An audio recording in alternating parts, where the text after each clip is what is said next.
మన రాష్ట్రంలో మాంసం వినియోగం ఎక్కువే.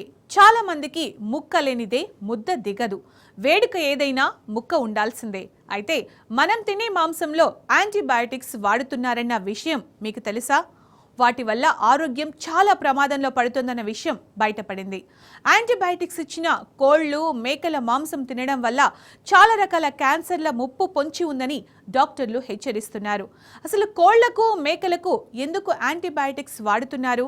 త్వరగా వెయిట్ పెరగడానికి మాత్రం కాదంటున్నారు డాక్టర్లు. మరి ఎందుకు? ఈ స్టోరీ చూడండి.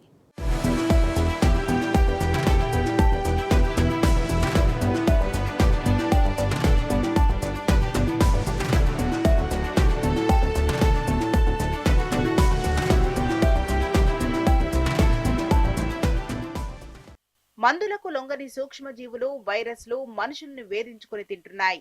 యాంటీబయోటిక్స్ విషయంలోనూ రాటుదేలి మొండికేడుస్తున్నాయి. దీన్నే యాంటీ మైక్రోబయాల్ రెసిస్టెన్స్ అంటారు. అతిగా యాంటీబయోటిక్స్ తీసుకునే వారిలో ఈ పరిస్థితి ఉంటుంది.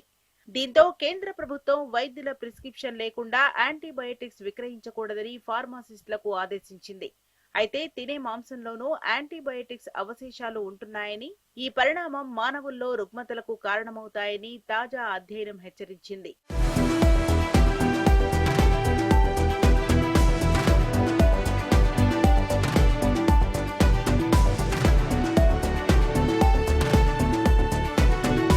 మన దేశంలో పాడి రైతుల్లో పశువులకు అధికంగా యాంటీబయోటిక్స్ ఇస్తున్నారు.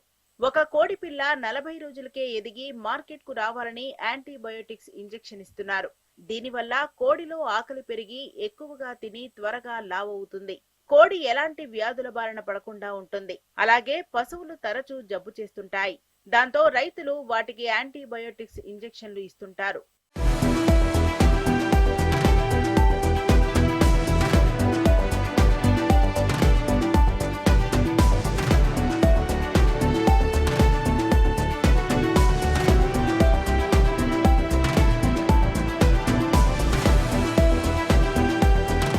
ప్రపంచవ్యాప్తంగా ఉత్పత్తి అవుతున్న యాంటీబయోటిక్స్ లో 70% పశువులకే వినియోగిస్తున్నారు. పాడి రైతులు ఎక్కువ పాల ఉత్పత్తికి పశువులకు యాక్సిటోసిన్లు ఇస్తుంటారు. కోళ్లు, గొర్రెలకు కూడా యాక్సిటోసిన్ ఇస్తున్నారు.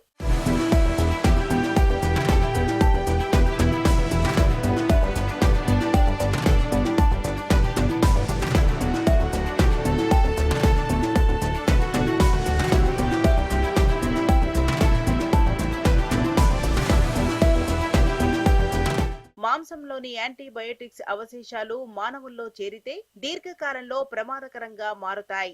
మాంసంలోని యాంటీబయోటిక్స్ వల్ల మానవుల్లో జీర్ణక్రియ సమస్యలు, కొన్ని రకాల క్యాన్సర్లు, నరాలకు సంబంధించిన సమస్యలు వస్తాయి.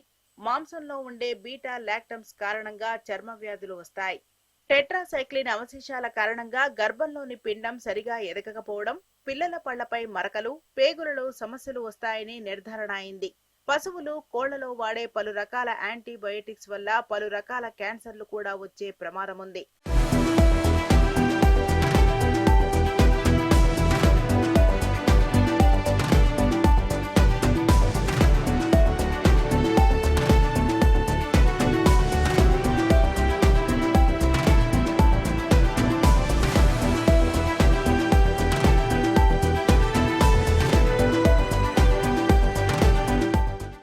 మాంసంలో యాంటీబయోటిక్స్ వల్ల మానవులకు ఖచ్చితంగా నష్టం జరుగుతుంది.